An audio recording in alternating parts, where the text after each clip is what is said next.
Hello नमस्कार प्रणाम सच्ची आदाब जय हिंद। मैं विकास कुमार स्वागत करता हूं आप सभी को छोटा सा लाखों बीघा वाला यूट्यूब चैनल में। प्यारे दोस्तों, आज सभी एग्जाम के लिए महत्वपूर्ण एक हम ऐसे टॉपिक कवर कर रहे हैं जिससे लगभग हर एक एग्जाम में कहीं न कहीं एक क्वेश्चन फंस ही जाता है। तो वो टॉपिक का नाम है वो जैन धर्म। अब हम जैन धर्म के बारे में कुछ विशेष तरह से जानते हैं। सबसे पहले हम जानते हैं कि जैन धर्म के जो संस्थापक हैं वो कौन है। तो जैन धर्म के संस्थापक जो आपके हैं वो हैं ऋषभ देव। एंड प्रथम तीर्थंकर की अगर हम बात करें तो प्रथम तीर्थंकर जो थे वो थे ऋषभ देव। एंड उसके जो 24 तीर्थंकर हो चुके थे, तो बाकी सब तो महत्वपूर्ण नहीं है, लेकिन उनके प्रथम तीर्थंकर जो थे बहुत ज़्यादा महत्वपूर्ण है और 23वें और 24वें बहुत ज़्यादा महत्वपूर्ण है। तो जैन धर्म का जो आपका जो जैन धर्म का जो 23वें तीर्थंकर हैं वो पार्श्वनाथ हैं। इनका प्रतीक चिन्ह सांप का फन है और ऋषभ देव का है वो है आपका सांड है। और 24वें तीर्थंकर थे वो है महावीर स्वामी, जिनका प्रतीक चिन्ह है शेर। अब हम जानते हैं कि ये जो तीर्थंकर तीर्थंकर बोलते रहते हैं, ये क्या बोलते हो, मतलब ऐसा तीर्थंकर मतलब क्या होती है। आपको बता दूं कि तीर्थंकर किसको कहते हैं। जो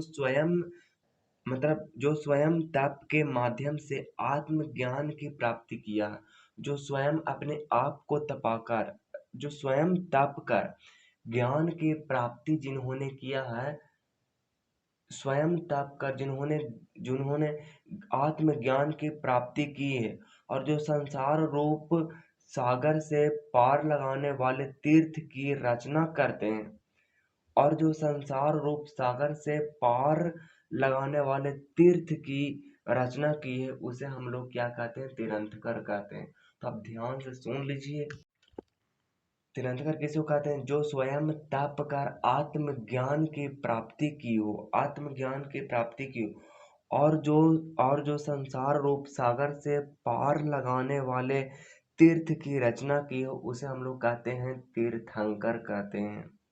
जैसे कि मैंने आपको बताया कि जो तीर्थंकर आपके हैं वो 24 हैं। आपका जो अंतिम और लास्ट और 24वें तीर्थंकर जो थे वो महावीर स्वामी थे, जिनका प्रतीक चिन्ह है वो शेर है। तो ये एग्जाम के लिए आपके बहुत ज्यादा महत्वपूर्ण है। चलिए हम एक एक करके सुलझाते हैं।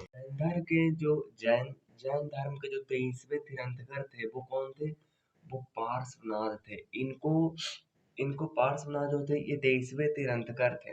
एंड इनके बारे में बता दूं कि झारखंड के समेध शिखर पर इनको ज्ञान की प्राप्ति हुई थी पार्श्वनाथ को। ज्ञान प्राप्ति के बाद, मतलब जब इनको ज्ञान की प्राप्ति हो गई समेध शिखर पर, जो कि झारखंड में मौजूद है, तब इन्होंने 4 नियम बताए जिन्हें चतुरायन धर्म कहते हैं। ये कहते हैं कि हिंसा ना करना, मतलब हिंसा जो होती है, जो लड़ाई झगड़ा होती है, उनको नहीं करने कहते हैं। पार्श्वनाथ जो कि 23वें तीर्थंकर थे, जिनका चिन्ह था जाकर के, इनका चिन्ह था सांप का फन था, जो कि झारखंड के सम्मद अ, समेध शिखर पर ज्ञान की प्राप्ति की थी। ये कहते हैं कि 4 रूल को देते हैं जिसे चतुरायन कहते हैं। इन्होंने कहते हैं कि हिंसा ना करिए।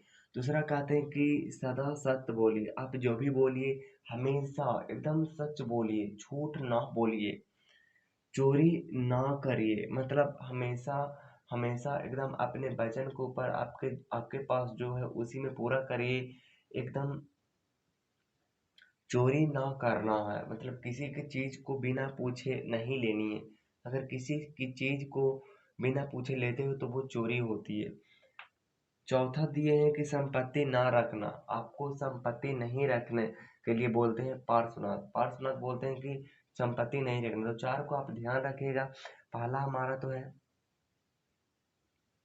कि हिंसा ना करना। दूसरा हमारी ये क्या है, दूसरा हमारी है सदा सत्य बोलिए। तीसरा चोरी ना करिए। और चौथा हमारी है कि संपत्ति ना रखिए। इसके बाद पार्श्वनाथ के बाद आते हैं हमारे, कौन आते हैं, महावीर स्वामी। महावीर स्वामी जो आते हैं, महावीर स्वामी जो आते हैं वो कितने 250 वर्ष के बाद आते हैं। ऐसा नहीं कि 23वें तीर्थंकर के बाद तुरंत महावीर स्वामी आ गए, नहीं। 250 साल के बाद हमारे आते हैं महावीर स्वामी, कि जैन धर्म के 24वें तीर्थंकर थे और लास्ट तीर्थंकर भी थे। जैन धर्म के 24वें तीर्थंकर एवं अंतिम तीर्थंकर महावीर स्वामी थे, जिन्हें जिन्हें क्या जिन्हें जिन्हें जैन धर्म का वास्तविक तीर्थंकर कहा जाता है। धर्म का वास्तविक तीर्थंकर अगर आपसे पूछता है तो महावीर स्वामी इसका करेक्ट आंसर आपकी हो जाएगी। महावीर स्वामी का जन्म महावीर स्वामी का जो जन्म हुआ था वो 540 महावीर स्वामी का जो जन्म हुआ था वो 540 ईसा पूर्व में कुंडग्राम में वैशाली में हुआ था। कुंडग्राम में वैशाली में हुआ था महावीर स्वामी का जन्म 540 ईसा पूर्व में। एंड इनका जो बचपन का जो नाम था वो था वर्धमान। वर्धमान इनका बचपन का नाम था। और जैन धर्म के वास्तविक तीर्थंकर के रूप में महावीर स्वामी को माना जाता है। इनका पिता का नाम सिद्धार्थ था, इनका माता का नाम त्रिशला था, इनका भाई का नाम नंदीवर्धन था, इनका पत्नी का नाम यशोदा था, इनका पुत्री का नाम प्रियदर्शनी था, इनका दामाद का नाम जामाली था, जामाली। तो आप देखिएगा इनका जो एक बार और रिकॉर्ड करते हैं। इसका पिता का नाम सिद्धार्थ था, माता का नाम त्रिशला था, भाई का नाम नंदीवर्धन, पत्नी का नाम यशोदा, पुत्री का नाम प्रियदर्शनी और इनका जो दामाद है वो जामिल था। तो बात ये है कि ये तो इनका इंट्रोडक्शन हो गया, बट इनको जो एक ऋषि मुनि थे, महावीर स्वामी ने 30 वर्ष की उम्र में फिर महावीर स्वामी ने 30 वर्ष की उम्र में इनकी माता के मृत्यु के बाद, जब इनकी माता पिता की मृत्यु हो गई थी, मृत्यु के पश्चात अपने बड़े भाई को क्या नाम था, नंदीवर्धन। नंदीवर्धन से अनुमति लेकर संन्यास जीवन को स्वीकार लिया। कौन? महावीर स्वामी ने, जिनका जिनका जिनका पिता का नाम सिद्धार्थ था और माता का नाम त्रिशला, भाई का नाम नंदीवर्धन और पत्नी का नाम यशोदा, पुत्री का नाम प्रियदर्शनी और दामाद का नाम जामाली।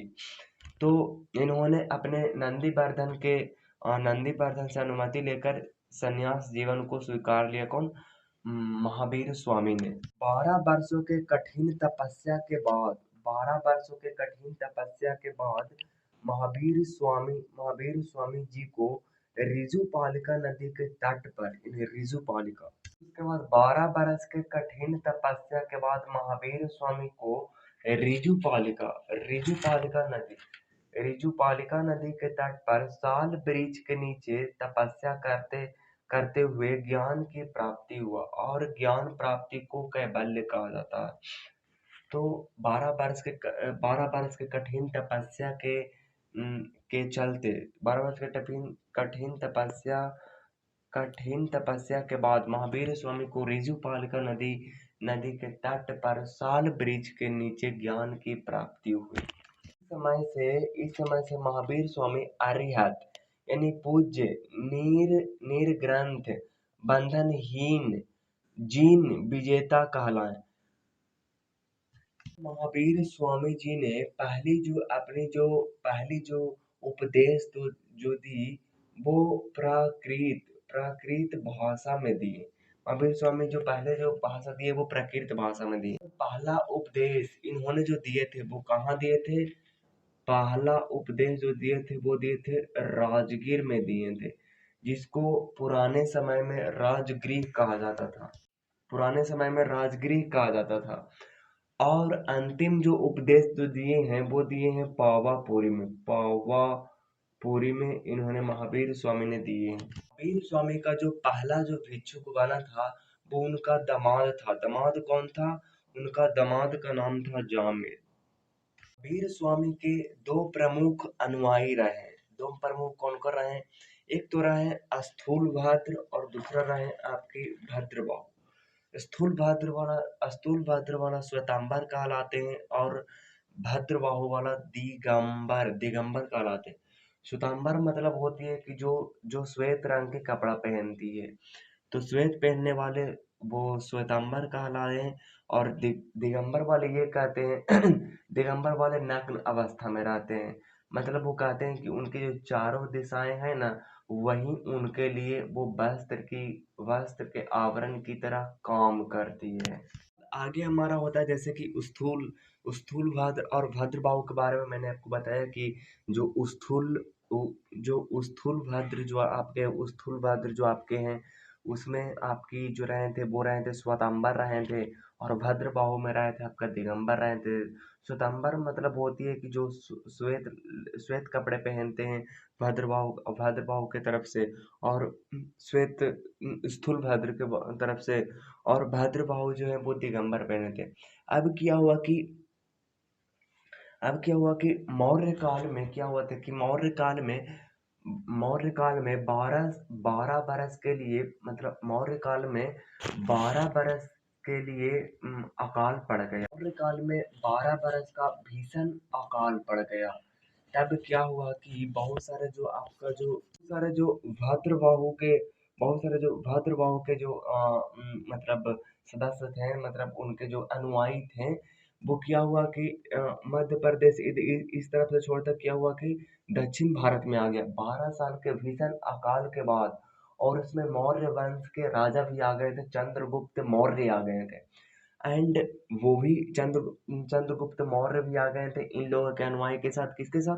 भद्रबाहु के साथ। भद्रबाहु को क्या कहते हैं हम लोग? दिगंबर कहते हैं। भारत के वो कर्नाटका में आ गए। कर्नाटका में श्रवण गोला वेले में वो क्या किए? संलेखना विधि द्वारा अपना प्राण त्याग दिए।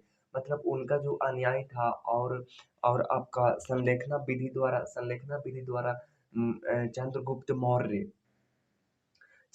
मौर्य काल के जो राजा थे, चंद्रगुप्त मौर्य जो थे, वो क्या किए थे कि मध्य प्रदेश इधर तरफ से आ गए, कर्नाटका के वो गोलेवेला तरफ से, क्या उसको बोलते हैं, श्रवण श्रवण श्रवण बेलगोला में आ गए, और संलेखना विधि द्वारा अपने प्राण को त्याग दिए। अभी संलेखना क्या है? संलेखना वो विधि होता है, वो तपस्या होती है जिसमें अन्न और पानी को त्याग देते हैं, और त्याग को अपने शरीर को कष्ट देकर उसको मार देते हैं। तो कुछ ऐसा होता है, अपने भोजन पानी अन्न पानी त्याग देते हैं, और शरीर को पूरा कष्ट, बहुत ज़्यादा कष्ट देके उनको मार देते हैं। तो भद्र बाहु में जो दिगंबर होते हैं ना, उनमें बहुत ज़्यादा कष्टी होते हैं, और जो श्वेतांबर होते हैं, जो स्थूल भद्र जो होते हैं, उनमें ज़्यादा कष्टी नहीं होती है। जो आपका जो ये जो भद्रबाहु होता है, उसमें जो दिगंबर लोग होते हैं, वो नग्न अवस्था में रहते हैं। वो कहते हैं कि हमारे चारों दिशाएं हैं, वो हमारे वस्त्र का आवरण है, और ये कहते हैं कि ना, हमारे जो है शरीर का जो जो ढकने वाला है वो श्वेतांबर है, श्वेत रंग का वो कपड़ा पहनते हैं, जिसको स्थूल भद्र कहते हैं। भद्रबाहु दिगंबर होते हैं। जब ये सब हो गया, तब क्या हुआ कि महावीर स्वामी जो थे वो शुरू हो गए थे। तब उनको प्रचार प्रसार के लिए कोई बचे नहीं थे। तब दो कॉन्फ्रेंस टाइप का एक मीटिंग बुलवाया गया, क्योंकि प्रचार भी जरूरी था ना। तब तब पहले जो अम, स्थूल स्थूल जो थे, उनके अध्यक्षता में एक मीटिंग, कॉन्फ्रेंस टाइप का एक मीटिंग हुई थी, जिसमें 300 ईसा पूर्व में हुआ था। कहाँ पे? पाटलिपुत्रा में। स्थूलभद्र के अध्यक्षता में हुई थी, क्योंकि दो अनुयायी थे उस टाइम के लिए, दो अनुयायी कॉन्फ्रेंस टाइप का बनवाया गया प्रचार प्रसार के लिए। तब पाटलिपुत्र में हुआ, स्थूलभद्र में हुआ था। उसका बाद द्वितीय अनुयायी था, वो 6ठी शताब्दी में हुई थी। मतलब 6ठी शताब्दी, मतलब अगर एग्जैक्ट बोलो तो 512 ईस्वी में। मतलब 300 ईसा पूर्व वो, मतलब 300 ईसा पूर्व वो वाला, और 512 ईस्वी ये वाला। तो यानी कितना हो गया जाकर के आपका? 3 3 6, और 3 3 9, यानी 900 ईसा पूर्व। 900 ईसा पूर्व हो गया। तब ज़्यादा ठीक से प्रचार प्रसार नहीं हो पाया। धर्म के कुछ प्रमुख राजा रहे थे। उदयन बंद राजा, चंद्रगुप्त मौर्य, कलिंग नरेश, खारवेल, राष्ट्रकूट राजा, अमोघ वर्ष, अंचले प्रशासक। क्वेश्चन पूछती ये है कि जो जो श्वेतांबर है और जो दिगंबर है, यानी श्वेतांबर को हम लोग क्या कहते हैं और दिगंबर को क्या कहते हैं? श्वेतांबर को हम लोग कहते हैं स्थूलभद्र, और दिगंबर को हम लोग कहते हैं, दिगंबर को क्या कहते हैं? भद्रबाहु कहते हैं। दिगंबर वो होते हैं जो नग्न अवस्था में रहते हैं, और श्वेतांबर वो होते हैं जो कि जो कि श्वेत श्वेत के कपड़ा पहनते हैं। दोनों में अंतर क्या हो सकते हैं? सबसे पहले तो जो स्वतंबर और दिगंबर है, सबसे पहले तो ये होती है कि ये अस्तुल भद्र से प्रारंभ होती है, और ये दिगंबर से प्रारंभ होती है। सबसे पहले तो यही अंतर हो सकती है। हमारी हो सकती है कि अस्तुल भद्र वाले जो है, अस्तुल भद्र यानी स्वतंबर स्वतंबर जो है वो श्वेत रंग के कपड़ा पहनते हैं, और दिगंबर वाले जो है वो वो वो क्या अ, वो नग्न अवस्था में रहते हैं, मतलब कहें तो निर्वस्त्र अवस्था में रहते हैं। सांबर कहते हैं कि स्त्री को मोक्ष की प्राप्ति नहीं होती है। मोक्ष का मतलब होती है कि ज्ञान की प्राप्ति करके, मोक्ष का मतलब यही होती है कि ज्ञान की प्राप्ति करके स्वर्ग सिधार गए, ऐसा कुछ होती है मोक्ष का मतलब शायद। ज्ञान के प्राप्ति करने के बाद वो उनका अंतिम जो होती है उनको मोक्ष कहते हैं। तो जो तो तो श्वेतांबर जो कहते हैं, जो कि श्वेत रंग के कपड़ा पहनते हैं, वो कहते हैं कि जो जो महिलाएं जो होती है उनको मोक्ष की प्राप्ति नहीं होती है। और दिगंबर जो कहते हैं कि वो महिलाओं के पर कहते हैं कि महिलाओं के मोक्ष मिलती है, लेकिन श्वेतांबर क्या कहते दिगंबर जो है वो कहते हैं कि महिलाओं को मोक्ष नहीं मिलती है। तब उनसे पूछा ये जाता है कि दिगंबर वाले से पूछा जाता है कि जो वो महिलाओं के मोक्ष की प्राप्ति कैसे मिलेगी। तो वो बोलते हैं कि जो जो जो इस जन्म में लिया हुआ है महिला, वो अच्छे कर्म करेगा तो उनको अच्छे कर्म करके वो मर जाएंगे, तब उनको दोबारा होगा पुरुष में जन्म। तब पुरुष में वो अच्छे कर्म करके मरेंगे, तब उनको मोक्ष की प्राप्ति मिलेंगे। ऐसा मैं नहीं कहता, ऐसा ऐसा कहते हैं, वो कहते हैं दिगंबर कहते हैं। श्वेतांबर कहते हैं कि महिलाओं को भी मोक्ष मिलती है। तीर्थंकर पल्लवी नाथ महिलाएं थी, 19वें तीर्थंकर महिलाएं पुरुष थे। श्वेतांबर के अनुसार जो महावीर स्वामी जो थे वो विवाहित थे, लेकिन वो कहते हैं जो दिगंबर जो थे वो कहते हैं कि ना, महावीर स्वामी जो थे वो अविवाहित थे। तो दोनों में कुछ इस तरह से अंतर है जो कि आप इजीली लिख सकते हो। जैन साहित्य किसी एक काल का रचना नहीं है, संकलन भिन्न भिन्न कालों में हुआ है। जैन साहित्य को आगम कहा जाता है। आगम का अर्थ सिद्धांत 12 अंग, 12 उपांग, 10 प्रकीर्ण, 6 छेद सूत्र, 4 मंगल सूत्र। प्रमुख जैन मंदिर मौर्य काल में चंद्रगुप्त मौर्य जो है वो जैन धर्म के ही अनुयायी हो गए थे, जो कि आपका क्या होता है कि वहाँ पे संलेखा विधि द्वारा उनकी मौत कर लिए थे। संलेखा विधि वो होती है जिसमें अन्न और पानी को त्याग दिया जाता है, और शरीर को बहुत ज़्यादा कष्ट देकर शरीर म- म- मर जाते हैं, तो उसको कहते हैं संलेखा विधि। और उसे में मौर्य काल में सिर्फ एक इंसान थे जिसका नाम था चंद्रगुप्त मौर्य। काल में मथुरा जैन धर्म का प्रमुख केंद्र था। मथुरा कला का संबंध जैन धर्म से है। कर्नाटक के चामुंड शासकों ने श्रवणबेलगोला में विशाल बाहुबली की मूर्ति, गोमतेश्वर की मूर्ति का निर्माण करवाया। मध्य प्रदेश में चंदेल शासकों ने खजुराहो में जैन मंदिरों का निर्माण करवाया। राजस्थान में माउंट आबू में दिलवाड़ा के प्रसिद्ध जैन मंदिर है। क्वेश्चन को लगाते हैं, पिछले साल जो क्वेश्चन पूछे गए हैं वो लगा के देखते हैं बनता है या नहीं बनता है। क्वेश्चन हमारा पहला है प्रीवियस ईयर क्वेश्चन। जैन परंपरा के अनुसार जैन धर्म में कुल कितने तीर्थंकर थे? तो राइट आंसर आपकी हो जाएगी 24, क्योंकि 24 तीर्थंकर थे। सबसे पहले जो थे वो ऋषभ देव थे, और उसके बाद 23वें तीर्थंकर जो थे वो पार्श्वनाथ थे, और 24वें तीर्थंकर आपके महावीर स्वामी जो थे। फिर नेक्स्ट क्वेश्चन है कि जैन परंपरा के अनुसार महावीर कौन से तीर्थंकर थे? जैन परंपरा के अनुसार महावीर स्वामी जो थे वो 24वें तीर्थंकर थे। D is the correct answer. Jain धर्म में पूर्ण ज्ञान के लिए क्या शब्द है? जैन धर्म में पूर्ण ज्ञान के लिए कैवल्य शब्द है। महावीर स्वामी का प्रथम शिष्य कौन था? तो महावीर स्वामी का प्रथम जो शिष्य था, उनका प्रियदर्शनी जो बेटी था, उनका पति था, मतलब उनका दामाद जो था वो थे जामाली। निम्नलिखित में से किस नगर में प्रथम बौद्ध संगीति सभा आयोजित की गई थी? तो वो पाटलिपुत्रा था। भारत के किस भाग में जैन धर्म का दिलवाड़ा मंदिर स्थित है? तो वो माउंट आबू है। नेक्स्ट क्वेश्चन है कि महावीर स्वामी का जन्म कहाँ हुआ था? तो वो कुंडग्राम वैशाली में हुआ था। जियो और जीने दो किसने कहा? तो वो महावीर स्वामी थे। श्रवण श्रवण श्रवणबेलगोला स्थित है, कहाँ स्थित है? कर्नाटक में स्थित है। महावीर स्वामी के माता का नाम था त्रिशला। जैन धर्म के संस्थापक था ऋषभदेव। ज्ञान प्राप्ति से पूर्व महावीर का नाम क्या था? तो महावीर का बचपन का नाम था वर्धमान। बीपीएससी 1998 में, 2005 में, 2010 में पूछा गया है ये क्वेश्चन। महावीर स्वामी का जन्म कहाँ हुआ था? आपका एसएससी सीजीएल में 2010 में पूछा गया था ये कि महावीर स्वामी के माता का नाम क्या था। यूपीपीसी मेंस के 2010 में पूछा गया, और एसएससी सीएचएसएल 2010 में ये पूछा गया।